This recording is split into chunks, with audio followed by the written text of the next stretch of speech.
मेरे अजीजों, आज बहुत से लोग ऐसे हैं जो बाइबल मुकद्दस को बगैर समझे बगैर देखे खुद को नबी और पैगंबर होने का या रसूल होने का दावा करते हैं। लेकिन बात यहाँ पर यह है कि क्या बाइबल मुकद्दस ऐसे लोगों को इजाज़त देती है कि वो अपने आप में ही खुद को नबी और पैगंबर कहें? क्योंकि बाइबल मुकद्दस में रसूलों के अमाल 5 बाब और उसकी 16 आयत में यूँ लिखा है, और यरूशलेम की चारों तरफ के शहरों से भी लोग बीमारों और नापाक रूहों के सताए हुओं को लाकर कसरत से जमा करते थे, और वो सब अच्छे कर दिए जाते थे।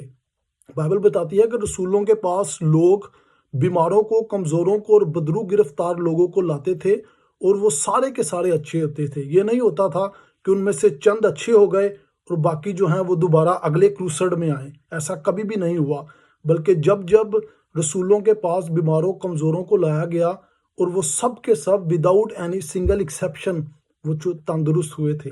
लेकिन आज के जो खुद को नबी रसूल कहते हैं, उनके पास ये अथॉरिटी नहीं है, और वो सिर्फ झूठ बोलते हैं। झूठ के सिवा कुछ भी नहीं है। ना तो खुदा ने उन्हें ये टाइटल दिया है, ना ही कलीसिया ने, और ना ही बाइबल मुकद्दस इस चीज़ की इजाज़त देती है कि कोई शख्स अपनी मर्जी से खुद को नबी, पैगंबर या रसूल कहे। क्योंकि जो तो इनके अपने बंदे तैयार होते हैं वो तो शिफा पाते हैं, और जो वाकई बीमार और कमज़ोर और जिनको शिफा की ज़रूरत होती है, उनके लिए इनका कलाम होता है कि ताड़ा ईमान नहीं ठीक।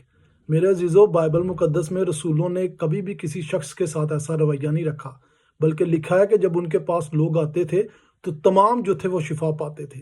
लिहाजा ऐसे ढोंगियों से खुद भी बचें, दूसरों को भी बचाएं। क्योंकि बाइबल मुकद्दस में अस्तिशना उसके 18 बाब और उसकी 20वीं और 22वीं आयत तक ये लिखा है, खुदावंद कहता है कि वो नबी जो ये दावा करता है कि मैं नबी हूँ, मेरे पास खुदावंद का नबूवत का कलाम है, अगर उसकी नबूवत झूठी साबित होती है तो उसे संसार किया जाए।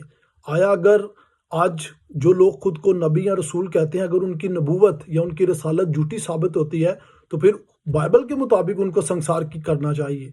लेकिन क्योंकि हम एज अ प्रोटेस्टेंट इस चीज़ का कभी दावा ही नहीं करते, हम इस चीज़ को मानते हैं कि फिलिपियों पहला बाब उसकी पहली आयत के मुताबिक आज के जो चर्च की जो ज़रूरत है वो उस्तादों, पादरियों और डीकन्स की है। हमें किसी नबी की, किसी पैगंबर की या किसी रसूल की ज़रूरत नहीं है। उसकी वजह यह है कि इब्रानियों के ख़त के मुताबिक खुदावंद यीशु मसीह हमारा कामिल नबी था जिसने नबूवत पूरी की, और वो कामिल जो है वो खुदा का बेटा है और वो हमारा बादशाह है। ये खुदावंद का कलाम हमें सिखाता है। लिहाजा अगर कोई बंदा आज नबूवत का या रसालत का दावा करता है तो वो सिर्फ झूठ बोलता है, और उन भोले भाले लोगों को जो है गुमराह करने की कोशिश करता है जो बाइबल मुकद्दस से नावाकिफ है। मेरी दरख्वास्त है कि आप खुद बाइबल को पढ़ें, और जो बातें मैंने कही हैं आप खुद इसकी तस्दीक करें। अगर आप मुझ में पाते हैं कि जो बातें मैं आपको बता रहा हूँ वो झूठ हैं, तो आपके पास